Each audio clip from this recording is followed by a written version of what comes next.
2022년 6월 14일 화요일에 여러분과 다시 만나 화요 신학 강좌하는 것을 큰 은총으로 생각합니다. 하나님의 말씀은 끝간데가 없는데 하나님의 말씀을 수용하는 사람이 얼마나 수용할 수 있느냐, 이런 게 관건이 되는 것 같아요. 제가 기독교 2000년사를 보면서 이제 신비하게 생각하는 게 있어요. 뭐가 신비하게 생각이 되느냐 하면 성경 전체의 가르침을 결집하려는 운동이 한 번도 없었어요. 그러니까 어떤 신학자에 의존해서 그 신학자가 예를 들어서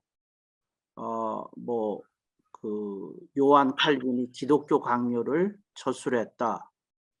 그러면 그 기독교 강요가 이제 몇백 년에 걸쳐서 영향력을 행사하는 그런 형태예요. 또 어떤 교부가 등장했다. 그 교부의 저술이 사람들에게 회자되면서 또 영향력을 행사해요. 이제 한 번도 어느 날 누군가가 왜 이렇게 다 흩어져 있지? 왜 이렇게 사방에 진리가 널려 있지? 그리고 누군가가 무슨 운동을 해가지고 기독교 사상 결집 운동을 했으면 교파가 나눠지는 일 없었을 거예요. 왜냐하면 한 자리에 모여서 다 세려가지고 침내가지고 토론했으면 그 결론 났을 거거든요.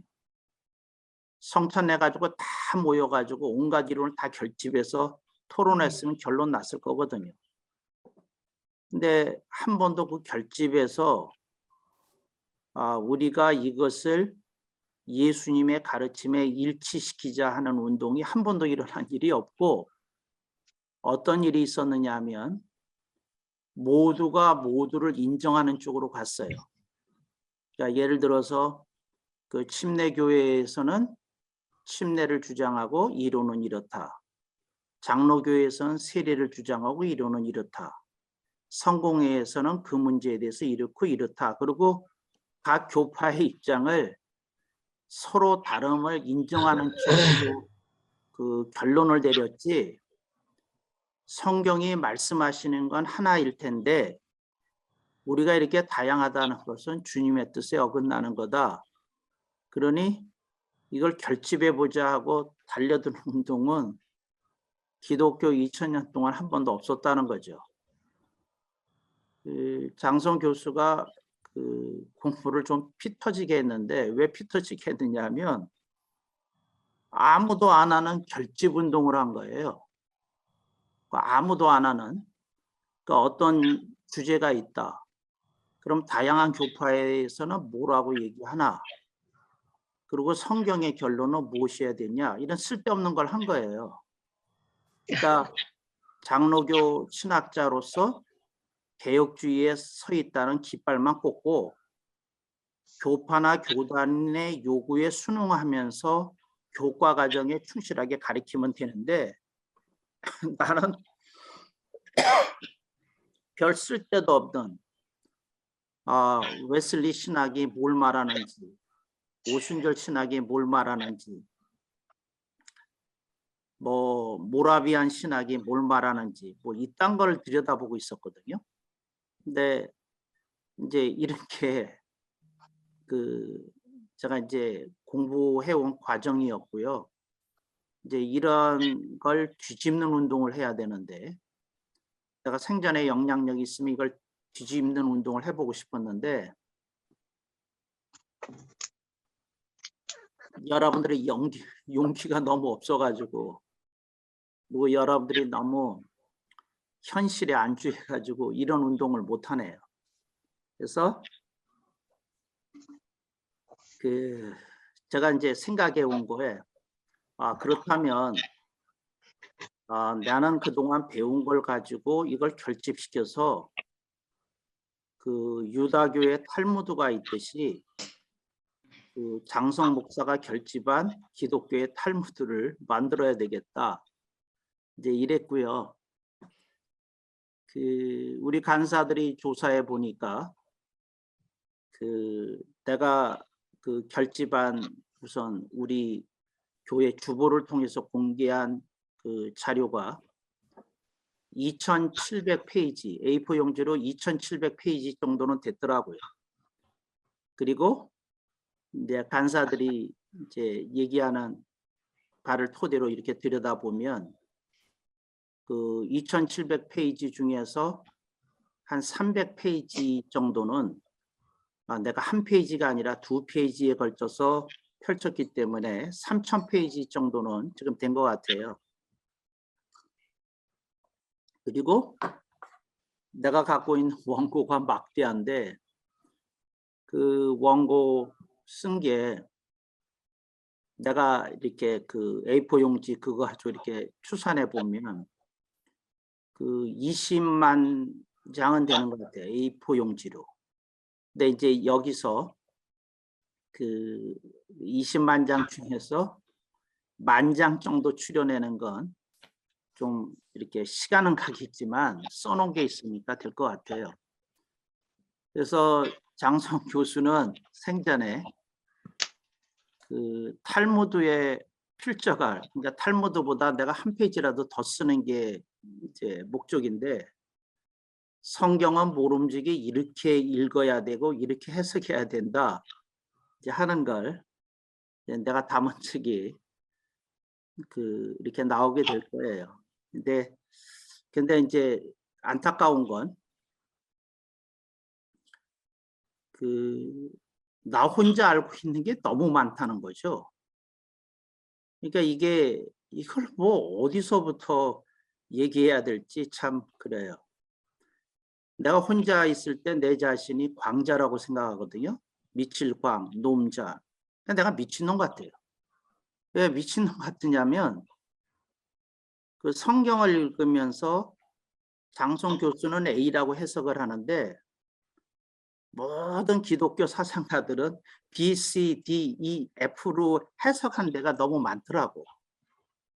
그러면 나는 이런 생각이 드는 거예요. 이 기독교 2000년 동안 무슨 일이 있었던 거야?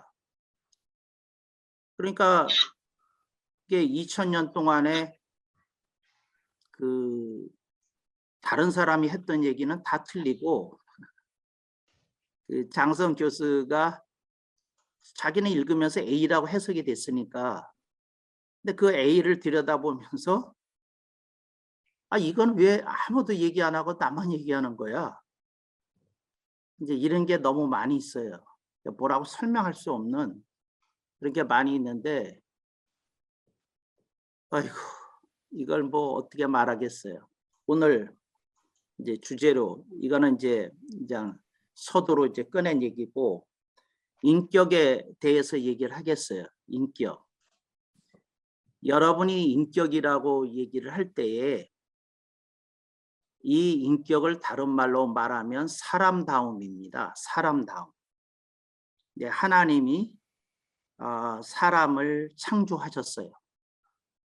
근데 그 창조하신 그 사람이 진짜 하나님의 뜻처럼 행동하고 또 살아갈 때 그걸 사람다움이라고 그러거든요. 하나님이 창조한 목적이 있으니까. 그러니까 예를 들어서 매화가 매화답고 장미가 장미답고 사람은 사람다워야 되지 않겠습니까? 그래서 사람다움을 표시하는 게 이제 인격인데, 이제 여러분이 흔히 이런 얘기를 해요. 하나님의 모양과 형상, 뭐 이제 이런 얘기를 많이 하거든요. 그래서 어떤 분이 얘기하기를 당신은 하나님이 두고 보시기에도 아까운 사람입니다. 이렇게 말했을 때 그분은 뭐에 근거해서 그 얘기를 하고 있는 거냐면 사람은 하나님의 형상이다. 하나님의 형상으로 지음받은 존재다. 이거에 근거해서 이제 그 말을 한 거예요. 근데 거기에 넘어야 될 장벽이 있어요.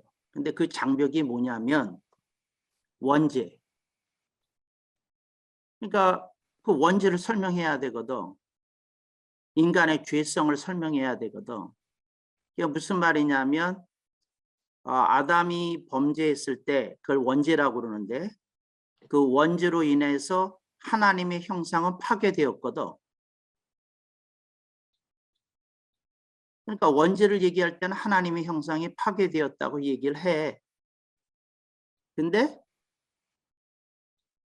그 인간을 두고 당신은 하나님이 두고 보기에도 아까운 사람입니다 하고 얘기를 하면 원죄를 얘기할 때 하나님의 형상이 파괴됐다는 건 어디로 갔냐 그 말이에요.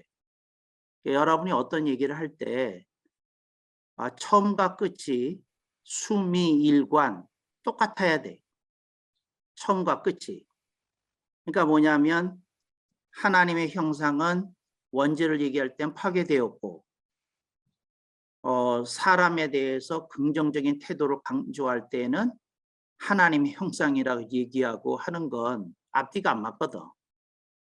그래서 여러분들이 스스로 이렇게 판단을 해보세요. 하나님의 형상은 파괴된 건지 하나님의 형상은 파괴된 것이 아닌지 여러분이 얘기해야 돼. 그래서 원죄에 대해서 내가 무슨 생각을 갖고 있고 그다음에 인간의 죄성에 대해서 무슨 생각을 갖고 있고 또 나는 어떻게 생각하는지. 그러지 않으면 여러분들은 창세기 가지고 설교할 때는 원죄와 하나님의 형상이 파괴된 것을 강조하고 로마서나 고린도 서신을 가지고 여러분이 설교할 때는 인간이 새로운 피조물이라는 걸 가지고 얘기를 할 거고 나는 지금 맞다 틀리다를 얘기하는 게 아니라 여러분이 어떤 걸 제시했을 때 그 제시하는 건 수미일관 그 처음부터 끝까지 일관성이 있어야 된다는 거죠. 그래서 그 하나님의 형상은 파괴된 건지 근데 원죄 얘기할 땐 파괴됐다고 얘기를 했거든. 근데 그 다음에 그 새로운 피조물이라고 얘기할 때는 그럼 뭔지 그러면 내가 묻는 거예요. 새로운 피조물이라고 강조를 하는데 그러면 그 새로운 피조물이 되었다는 말은 인간에게서 원죄가 사라졌다는 말이냐고. 인간에게서 죄성이 해결됐다는 말이냐. 그게 무슨 말이냐고. 그냥 하나님의 피조물이 됐다는 말만 하지 말고 원죄와 죄성에 대해서 설명해야 되는 게 있다 그 말이에요. 이게 두 가지. 근데 여러분들은 참 편리해. 따로따로 설교를 하기 때문에 아무런 갈등을 못 느끼는 거야. 근데 따로따로 설명할 일이 아니고 일관되게 뭐가 서 있어서 그래야 되거든. 이제 그런 거에 대해 좀 생각을 해봐야 되는 거다. 난 여러분한테 그 얘기를 하는 거죠. 오케이. 우리가 그리스도인이라는 아이덴티티를 얘기해요. 근데 그리스도인이라는 아이덴티티는 뭐냐면 우리가 새 사람이 되었다는 전제 하에서 그리스도인이에요. 새 사람. 이게 새 사람이야. 이게 침례의 의미야. 옛사람은 죽었어, 물속에서. 세례를 받고 일어나면서 새 사람이 일어난 거야.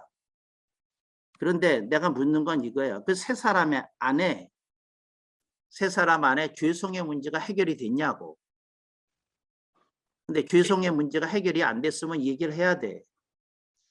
그러면 새 사람이라는 말에 무슨 뜻인지, 이게 무슨 뜻인지. 아니 나는 심플하게 묻는 거예요. 여러분이 가르쳐 온 바를 묻는 거야. 근데 내가 이상하게 생각하는 건 여러분들은 교파와 교단에 속아가지고 교파와 교단 신학에 함몰되어 가지고 여러분이 이중적으로 얘기하는데 본인만 몰라. 일관성이 없이 앞뒤가 다른 얘기를 하는 걸 이중성의 신학이라고 그래요. 그 용어 써도 돼요. 이중성의 신학. 이중성의 신학을 본인이 하고 있는데 본인만 몰라. 그래서 여러분이 얘기를 할 때 내가 새 사람이라는 게 도대체 난 무슨 의미로 새 사람을 얘기하는 거냐 이거지. 근데 맨날 여러분들이 하는 게 고민 안 하고 강의 콘텐츠만 얻기를 원해.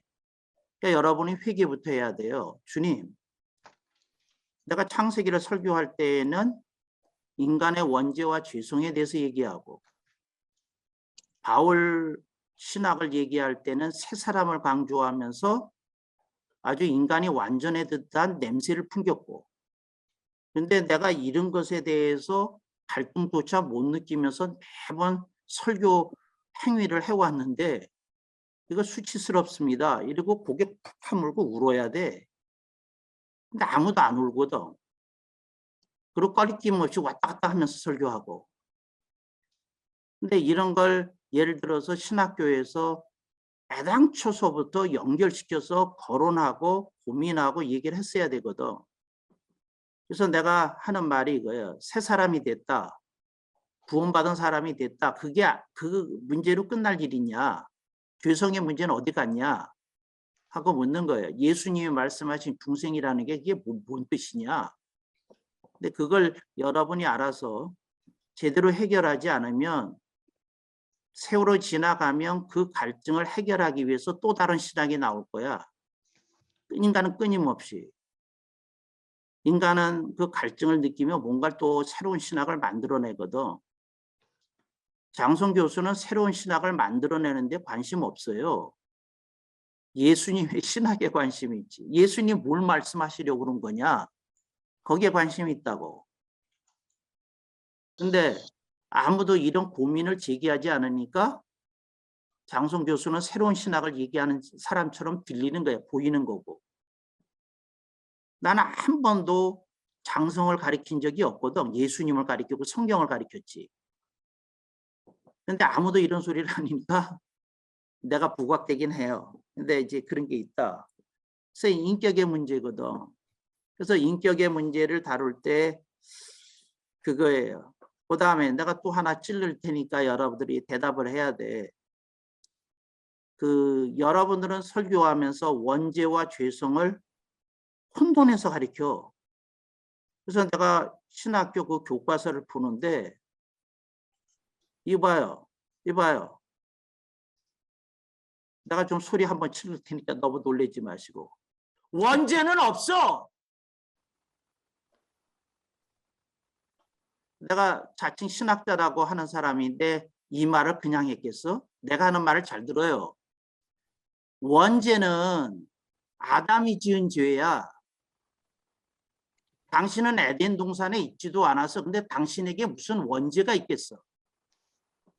원죄의 의미를 알아야 돼. 하나님이 지으신 첫 번째 사람이 죄를 지었다. 그게 원죄의 뜻이야. 근데 당신은 설교하면서 인간에게 원죄가 있대. 어떻게 원죄가 있어? 원죄는 아담이 유일하게 한 행위인데.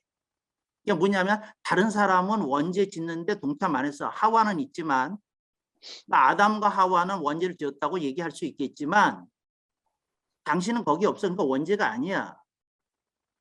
당신에게 있는 건 죄성이 있지. 죄성이 있지. 신학자들이 얼마나 무지하고 무식하냐면 원죄와 죄성을 구별해서 가르쳐주지 않아서 엄청난 혼란이 왔다니까. 여러분, 원죄는 아담이 한 거야. 당신이 지은 죄는 자범죄야. 당신이 지었어, 당신이.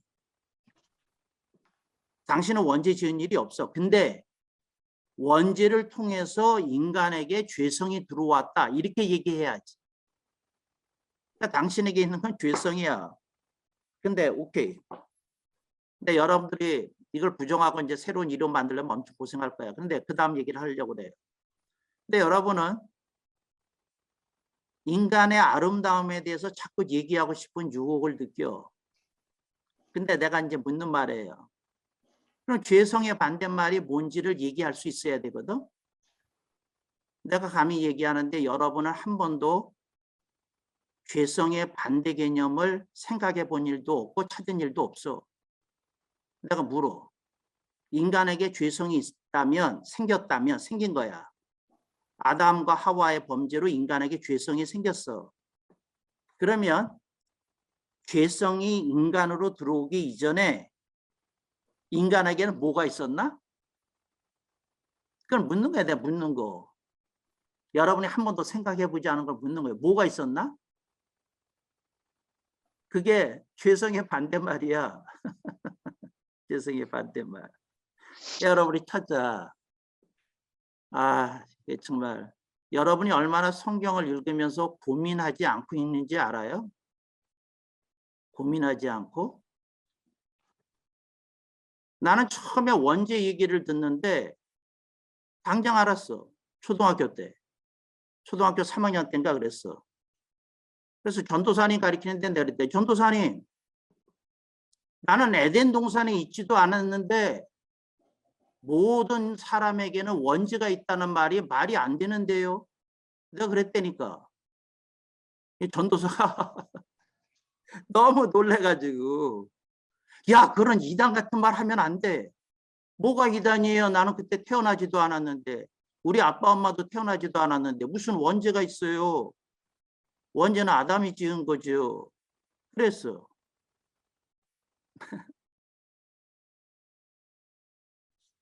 이게 차이야.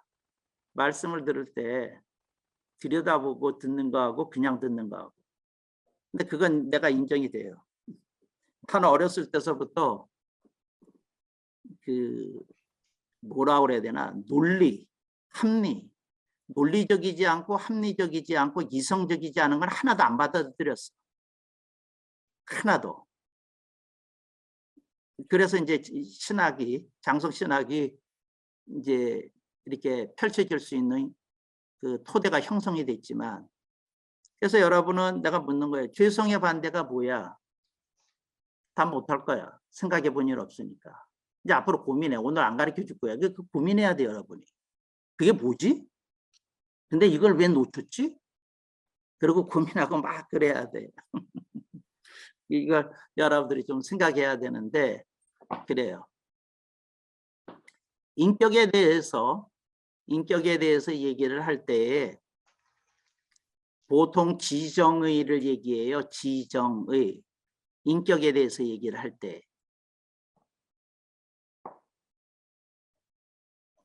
왜 아멘을 안 해요? 보통 인격에 대해서 얘기할 때 지정의 그리잖아. 야, 목사님들도 그 인격에 대해서 얘기할 때는 지정의 그러잖아요. 그렇죠? 지정의 그러잖아. 근데 이게 틀렸어. 인격은 지정의의 합입니다. 이렇게 가르치신 태 목사님 대답해봐. 뭐가 틀렸어? 장성 교수가 틀렸다고 그러니까 틀린 것 같아. 지금 갑자기 느낌이 듣기를. 근데 아니 그렇잖아. 내가 별로 틀려보지를 않았으니까 틀린 것 같아. 느낌이 갑자기 왔어. 근데 뭐가 틀렸지? 그러니까 평생 이렇게 배우고 가르쳐 와서 감이 안 잡히는 거야. 뭐가 틀렸어요, 목사님? 잘 모르겠습니다. 이게 이제 답인데, 선교사님 뭐예요? 뭐가 틀렸어? 아니 그러니까 지정의의 합이 지와 그러니까 지성과 그 뭐죠? 예, 감성과 이런 것들이 다 감성. 합친 게 근데 의지와 그렇게 우리는 인격의 어떤 총체적인 것을 지정의로 보거든요. 그러니까 지성과 감정과 의지 이것의 예. 합이 인격이다 이렇게 봤잖아. 예. 근데 이런 이론도 내가 한마디 말만 하면 무너져요. 선교사님 어떻게 생각해요? 평생 이렇게 배웠어도 내가 질문 하나만 하면 1분 안에 무너져. 영이 없잖아. 영이 없잖아. 인간이 영과 육으로 되어 있는 존재라며. 근데 영이 없잖아. 내가 말하는 건 사람의 요소에서 지정이 가지고 얘기할 때 여러분이 정상적인 그리스도인이라면 영이 빠져 있는데 이랬어야 정상이야. 그게 정상이라고. 근데 여러분들은 학교에서 배울 때는 학교에서 배운 대로 흡수해. 교회에서 배운 데는 교회에서 배운 대로 흡수해. 근데 둘이 상충이 되는 걸 의식을 못해. 왜? 논리적이지 않고 합리적이지 않고 이성적이지 않아. 그냥 따로따로 배워. 그래서 교회에서 가르칠 땐 영육에 의해서 가르쳐. 그러니까 뭐냐면 대비시킬 때 영육을 한다고. 영육만 있는 건 아닌데 사도 바울의 가르침을 따라 영적인 사람이 있고 육적인 사람이 있다. 영적인 사람은 새 사람이고 육적인 사람은 옛 사람이다. 그렇게 가르친다고. 근데 그거 가르치다가 육에는 지정의가 들어갈 터인데 영이 빠져 있네. 이렇게 생각해야 정상이다 그 말이에요. 이렇게 생각해야. 그러면 알았어요. 지정의 그랬는데 여러분이 알았어. 뭘 넣어야 돼? 영을 넣어야 돼. 그리스도인은. 심리학자들이나 정신병리학자들은 영을 뺄 거야.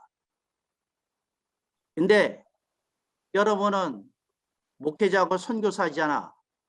그러니까 여러분들은 기독교 이론을 가르쳐야지. 그러니까 어떻게 가르쳐야 되겠어요? 지정의가 아닙니다. 기독교는. 영지정의입니다. 이랬어야지. 그 얘기를 하는 거야. 영지정의입니다. 기독교는. 사회학에서는 심리학에서는 지정의인지 몰라도 기독교는 영지정의입니다. 이래야 된다는 거지. 아멘을 안 하네.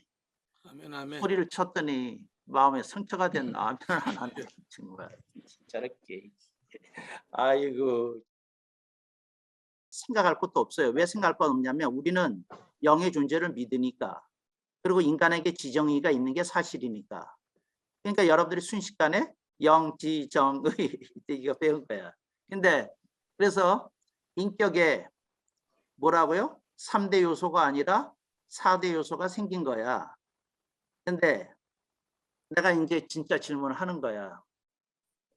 지정의는 학교에서부터 배웠기 때문에 어느 정도 감이 섰어. 여러분들이 정리 안 하고 얼마나 사는지를 가르쳐 줄게. 영이 하는 일이 뭐야? 그러니까 지가 하는 건 지성이 뭐 하는지는 여러분이 알아. 감정이 무슨 일을 하는지 여러분이 알아. 의지가 무슨 일을 하는지 여러분이 알아. 근데 여러분은 평생 영육을 얘기했어. 내가 묻는 거야. 영이 관장하고 있는 일이 뭐야? 영은 무슨 일을 해? 아무것도 안 하고 있나? 우리가 생각하고 느끼고 하는 모든 것이 지성이하고 감정이. 지성이하고 감정이. 그러니까 여러분들이 무슨 설명을 할 때 지성이 하는 일이 아닌 걸 얘기를 해야 돼. 마음이, 감정이 하지 않는 일을 얘기해야 영이 하는 일이 되는 거야. 내가 말하는 건 영의 고유한 영역이 뭐냐고 묻는 거예요. 영의 고유한 영역이. 그래서 잡아요. 이게 얼마나 안타까우냐면 우리가 영을 얘기하는 종교인데 그러니까 인간에게는 지정의만 있는 게 아니라 영이라는 게 있다고 가르치는 종교인데 막상 우리는 영이 무슨 일을 하는 것이라는 걸 가르친 일이 없어. 가르친 일이. 교수님, 신학교에서 가르치는 하나님의 속성은 전혀 전지전능하시고 무소부재하시고 등등. 하나님이 영이시고 그거부터 시작하죠. 네. 근데 네. 이제 하나님이 영이신 거는 알잖아요. 우리에게 영이 있는 것도 알잖아요. 그러니까 영이 하는 일이 뭘까? 그래야 인간의 4대 속성이 설명이 되는 거예요. 근데 그 영이 하는 일을 설명 못하면 인간은 영지정의로 구성이 되어 있는데 영은 빼놓고 매번 사회학적으로 심리학적으로 규정이 된 지정의만 가지고 인간을 설명하고 있다는 거죠. 난 그 얘기를 하려는 거예요, 지금. 영이 뭘 하고 있는지 여러분이 설명 못하면 여러분은 일반 학습에서 배운 것에 의해서 인간을 이해시키려고 이렇게 설명할 수밖에 없을 거다. 그 얘기를 하는 거야, 내 얘기는. 그리고 그 영이 없이는 하나님을 알 수 없다는 얘기도 조금 그 논리적으로 합리적으로 들여다봐야 돼요. 왜 들여다봐야 되냐면 복음을 들을 때 우리들의 머리와 마음이 듣거든. 복음을 들을 때 머리와 마음이 없이 그거 듣겠냐고. 근데 영이 하는 일이 뭘까? 영이 뭘까? 이거에 대해서 여러분들이 좀 생각해야 돼. 근데 영이 뭘 하는지 몰라. 그러면 여러분들은 이렇게라도 설명해야 돼. 영이 따로 하는 일은 아무것도 없습니다라고 얘기를 해야 돼. 그냥 영이 있을 뿐입니다. 뭐 그것도 설명이야. 근데 그렇게라도 최소한 해야 된다고. 인간에게 영이 있다고 말하려면. 인간에게 영이 있다고 말하려면. 없다고 말하면 간단하지만 안 믿는 사람에게도 영이 있어. 우리에게 영이 있기 때문에 우리가 복음을 깨닫는 순간 성령님이 우리 속으로 들어오셔요. 내주하시는 성령이.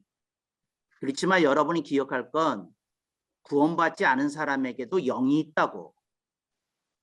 그러니까 영이 있으니까 깨닫는다는 말은 틀린 말은 아닌데 또 맞는 말도 아니야. 왜 맞는 말도 아니냐면 영이 있으면 그러면 그 복음을 접한 모든 사람이 복음을 깨닫고 예수님을 믿어야지.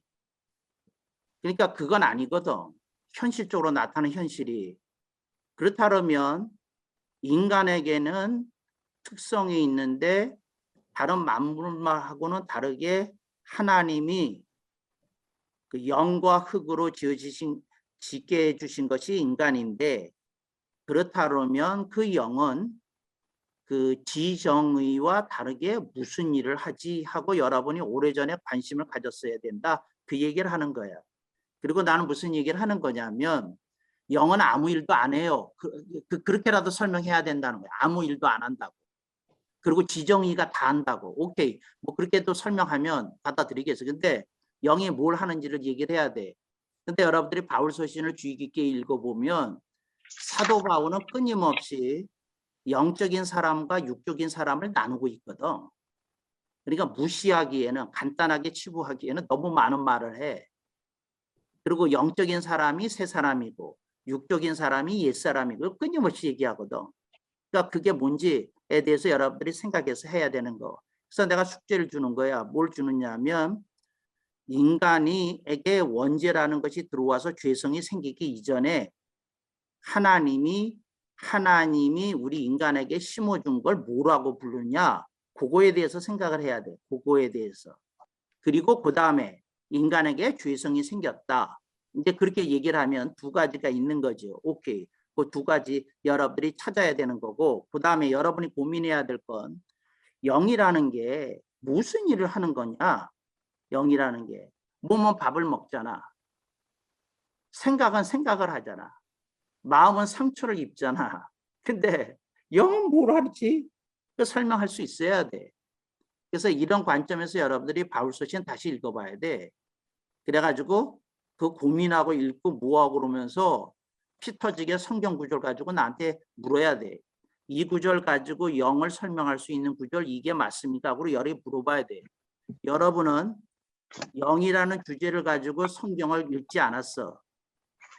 영이라는 주제를 가지고 바울 서신을 다시 읽어보도록 권면하고 있는 중이야 지금.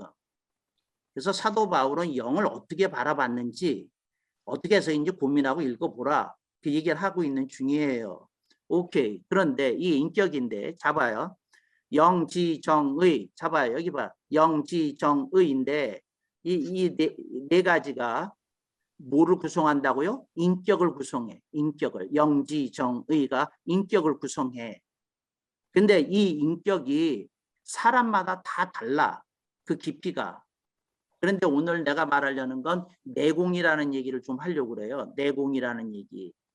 오늘 성경 읽겠어요. 아까 성경 아닐 때 창세기 45장 4절로 5절 읽겠어요. 자, 보세요. 창세기 45장 4절로 5절. 창세기 45장 4절로 5절. 제가 시작하면 같은 페이스로 합독하겠습니다. 시작. 요셉이 형들에게 이르되 내게로 가까이 오소서. 그들이 가까이 가니 바로되 나는 당신들의 아우 요셉이니 당신들이 애굽의 혼자라 당신들이 나를 여기로 팔았으므로 의심하지 마소서. 한탄하지 마소서.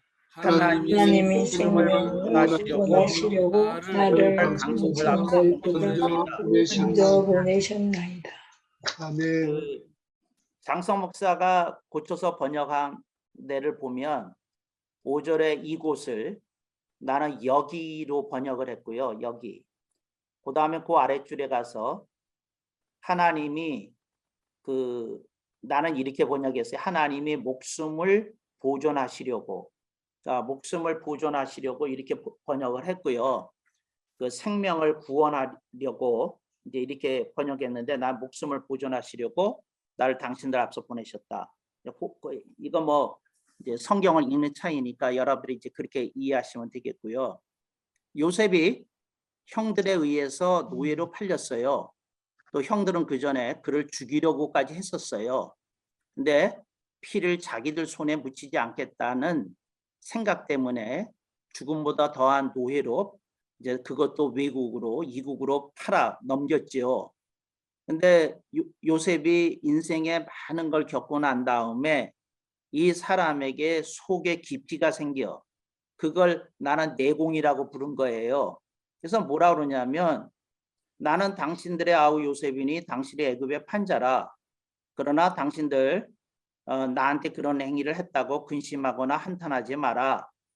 그러면서 자기의 인생 해석을 보여줘요. 뭐라 그러냐면 하나님이 내 인생을 주장하고 계셨다. 당신들이 내 인생에 해코지를 했는데 하나님은 그거보다 더한 일을 하셨다. 그래서 그 하나님이 애굽의 그 백성들을 살리고 이 중동과 아프리카 일대에 수많은 사람들을 기근으로부터 살리려고 하나님이 이렇게 하신 것을 내가 깨달았다. 그리고 얘기해요. 이게 내공이야. 근데 내공이 뭔지를 얘기를 해줄게요.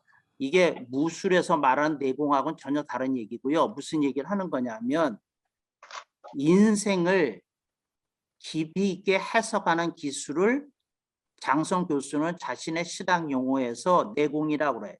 영어로는 장성 교수는 이걸 in-depth. 그러니까 안에 있는 깊이라고 번역해. in-depth. 그러니까 이게 뭐냐면 그 인생을 깊이 있게 해석하는 능력이야. 그래서 여러분이 나이를 먹어가잖아요. 1살, 2살, 3살, 4살.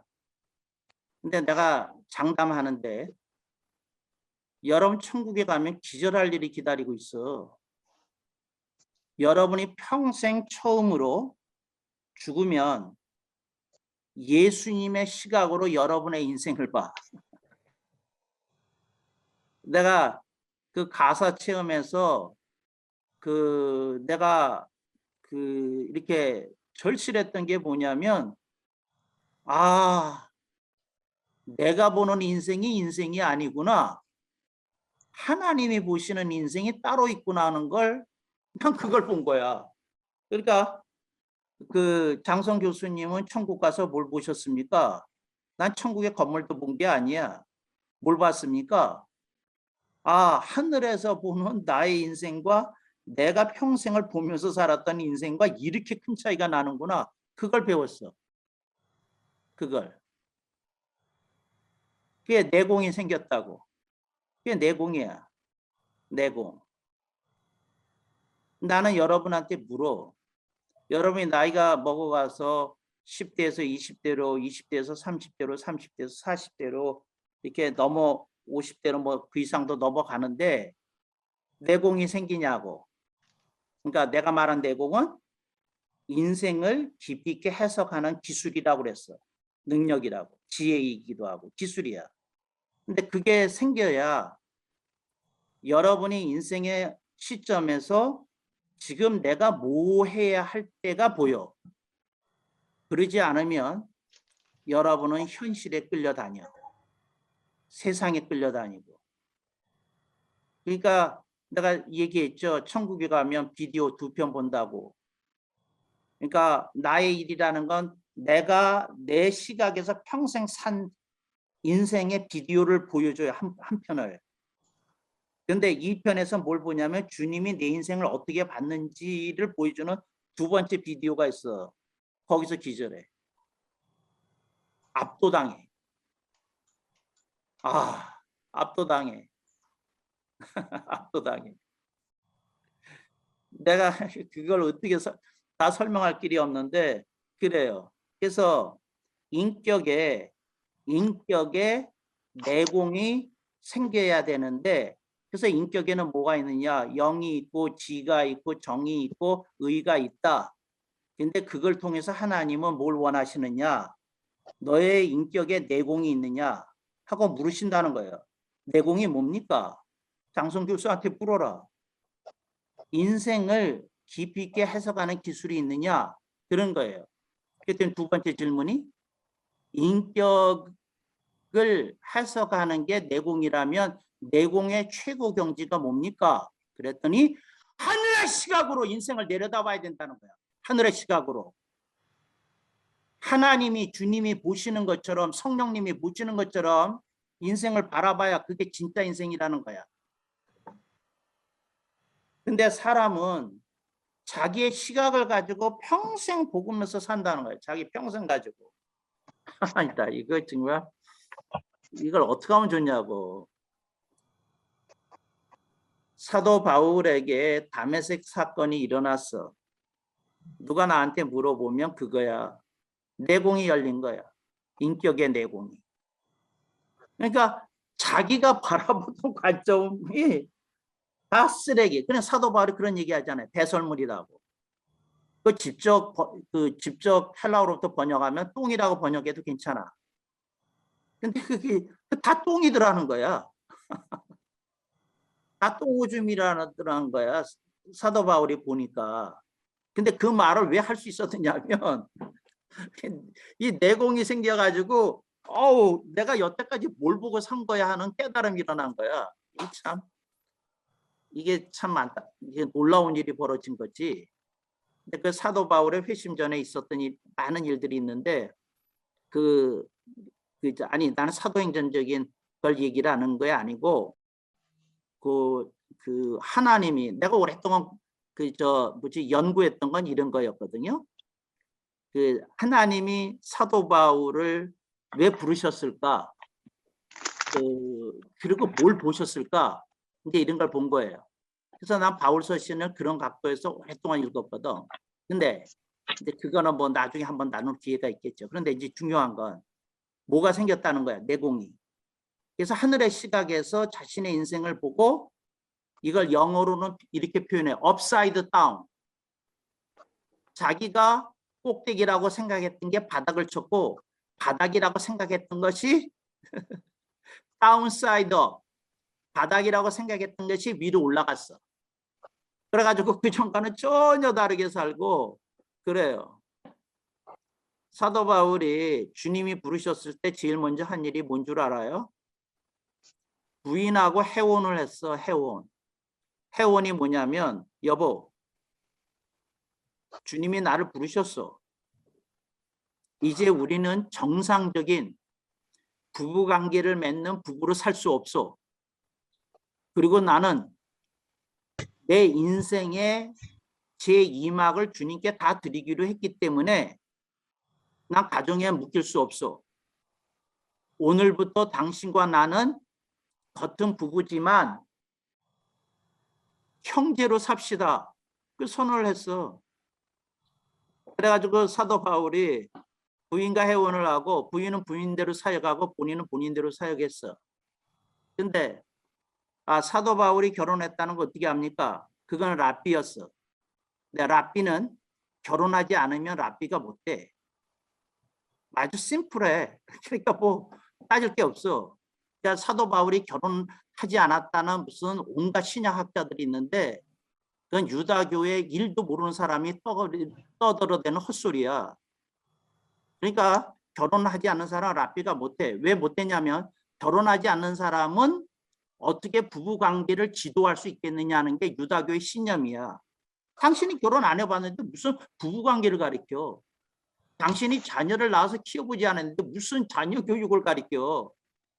이게 유다교의 이제 그 체계인데 하여튼 그랬어. 근데 그러면서 근데 그게 뭐야? 하늘이 보였다고. 가치관의 혁명적 변화가 상상할 수 없도록 일어난 거야.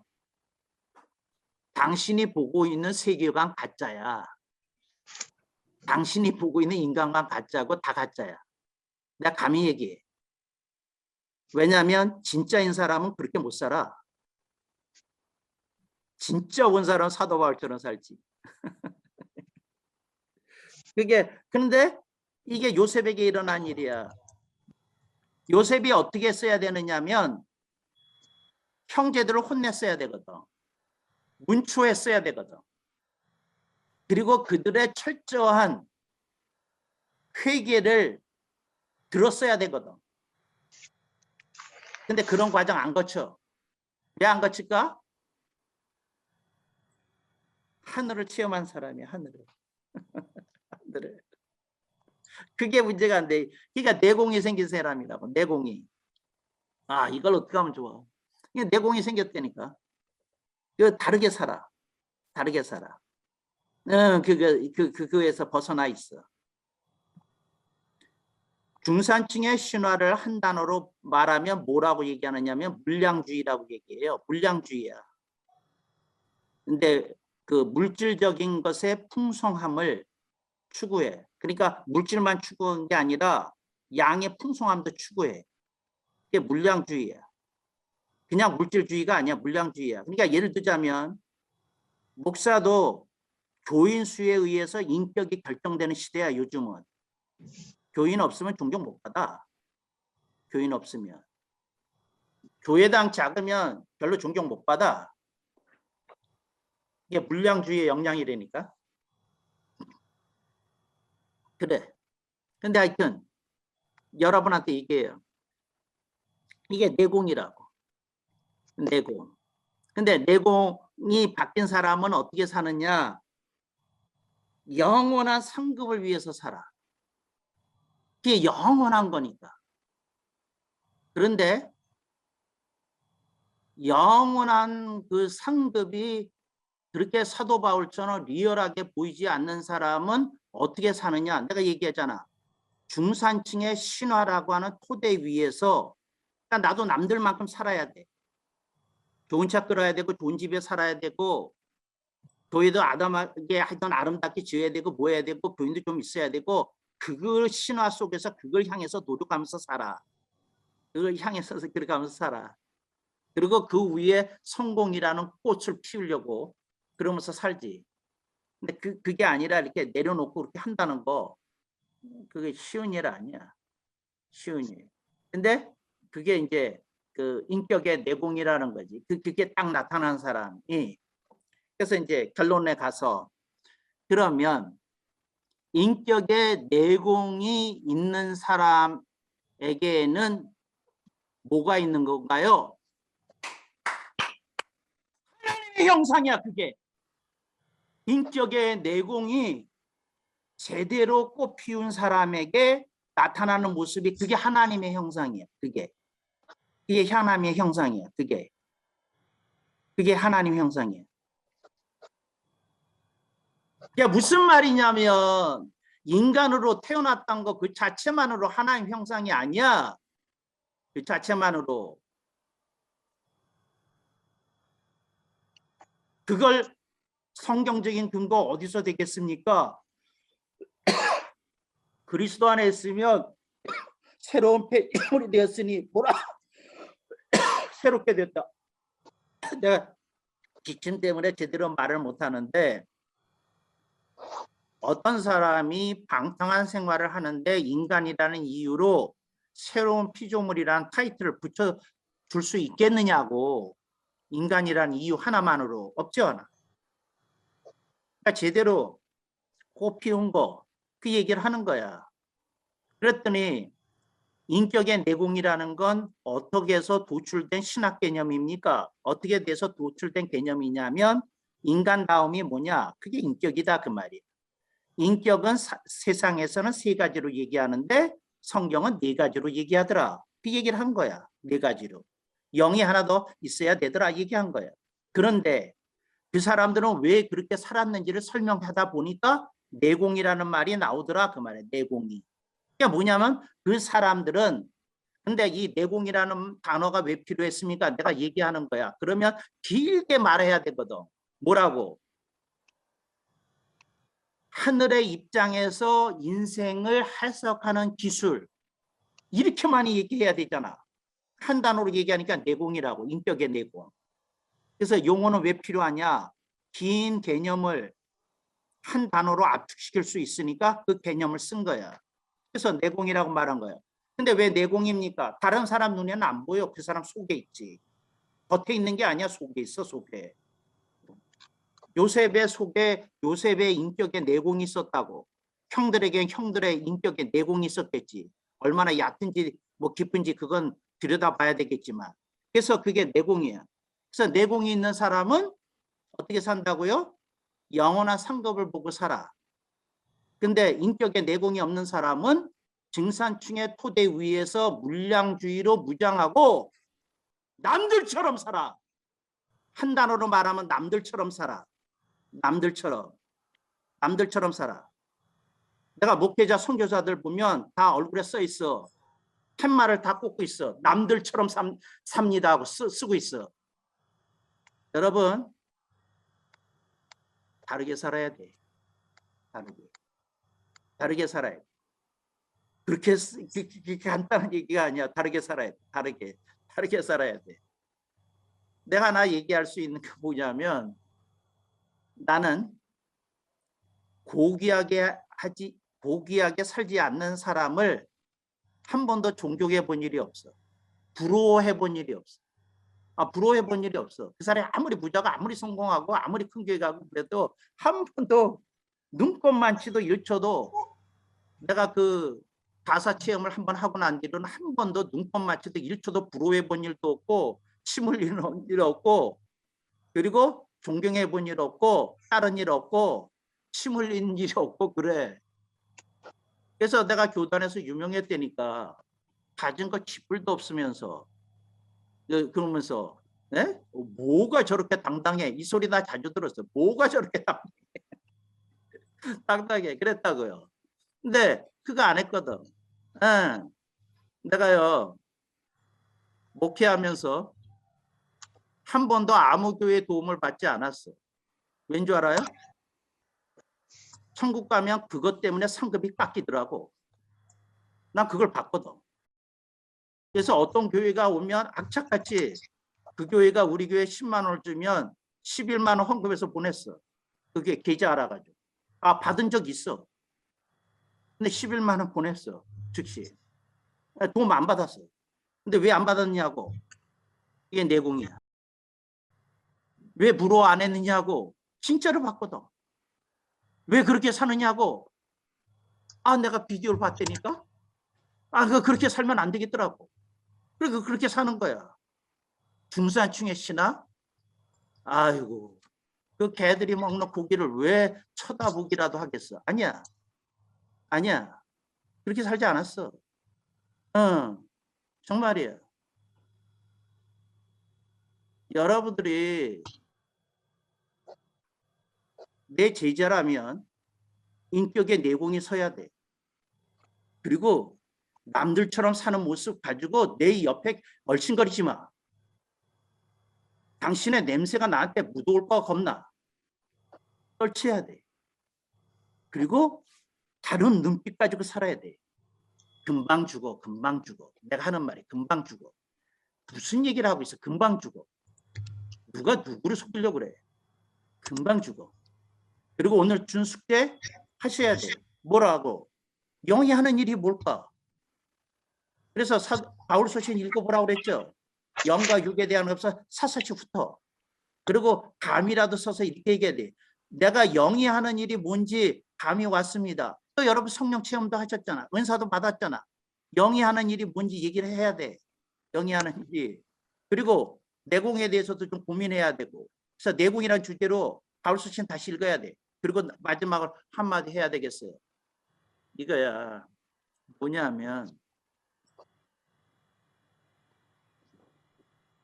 사람을 즐겁게 하는 강의 나도 되게 잘해. 되게 잘할 수 있어. 근데 내가 늘 강의할 때마다 되새기는 말 중에 하나가 뭐냐면 4글자. 금방 죽어. 금방 죽어. 금방 죽어. 인생 100년 그냥 휙 하고 가. 금방 죽어. 금방 죽어. 금방 죽어.